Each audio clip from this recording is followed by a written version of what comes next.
What's up everyone, Rideshare Coach here, and in my last video I did a 24-hour Uber and Lyft shift where I drove for 22 hours on Valentine's Day while many Uber and Lyft drivers were on strike, and I ended up making $900. Now, a lot of people enjoyed that video and agreed with me, but I triggered a few people, including the Rideshare Professor, Torsten, who actually has a pretty big following of over 70,000 subscribers. Now, he absolutely blasted my comment section in this video. Check it out. He doesn't know the rules. His confession alone can get him deactivated. This man is no hero. He is not a coach preaching caffeine. Stay tuned until the end of this video because I'm going to prove to you that his statement is 100% false. And this so-called Rideshare Professor needs to go back to elementary school because he's called me out and I'm about to take him to school in this video. First of all, was this illegal? Now, I drive in Hawaii where there's no laws regulating how many hours I can drive as an Uber and Lyft driver or independent contractor. How do I know? Because I called the DOT,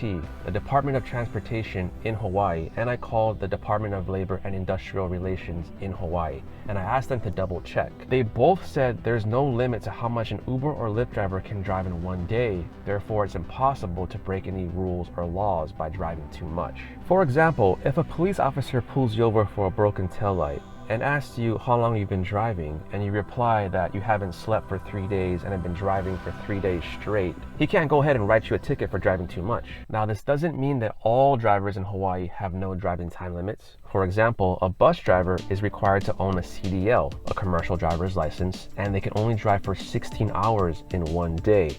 But they are very different. They are operating very large machinery, a very large vehicle, and they can't just take a break whenever they feel like it, like an Uber or Lyft driver. Also, everything I said only applies to Hawaii. You have to do your own research and contact your Department of Transportation and your Department of Labor in your state to ask them what your specific laws are for you. Now, since there are no state laws regulating me, all I have to worry about is Uber and Lyft's policy. I also put the links in the description of this video so you can research your city and state. But basically, for every 12 hours of work, you have to take a 6-hour break. But there's no specific requirement of what you have to do during that break. I could sleep, play video games, go to the gym and work out, or I could work another gig app and not break any of Uber and Lyft's policies by doing so. On this Valentine's Day strike, I worked roughly 11 hours for both Uber and Lyft, so I wasn't even worried about hitting the 12-hour mark for each app. All right, now let's talk about safety. Now, on this 24-hour shift, I felt great.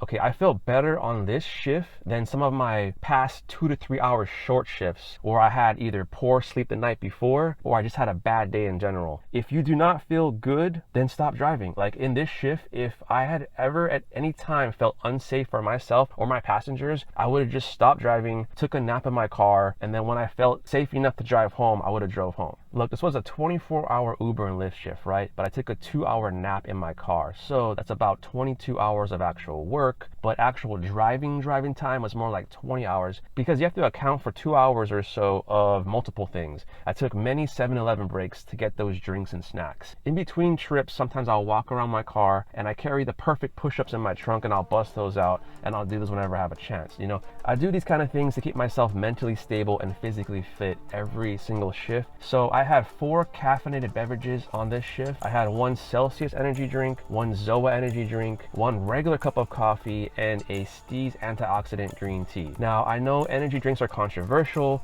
but I believe these drinks are better than a Red Bull or a Monster because I checked out the ingredients and I believe they are better. But I'm not recommending that you take these drinks every shift. You know your body and mind better than anyone else, so take these at your own risk, okay? Caffeine is a very powerful drug and I do use it to be a little bit more focused on these shifts. Now, would I recommend doing a 22-hour shift all the time? No way. Okay, this was a one-time experiment for myself. I'll probably never do it again.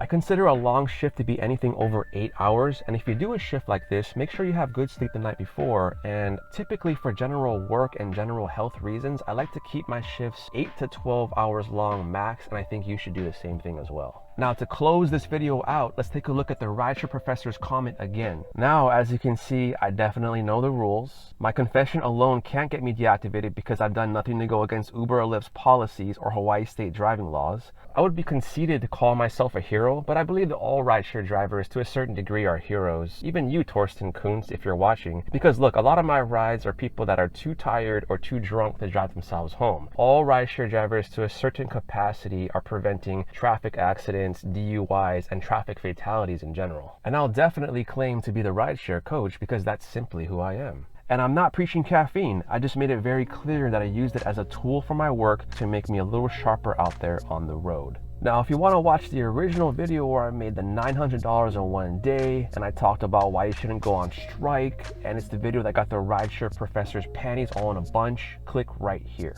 Now, make sure you like, comment, and subscribe. My name is Nephi James. I am the Rideshare Coach. I'll see you all in the next video. Peace and aloha.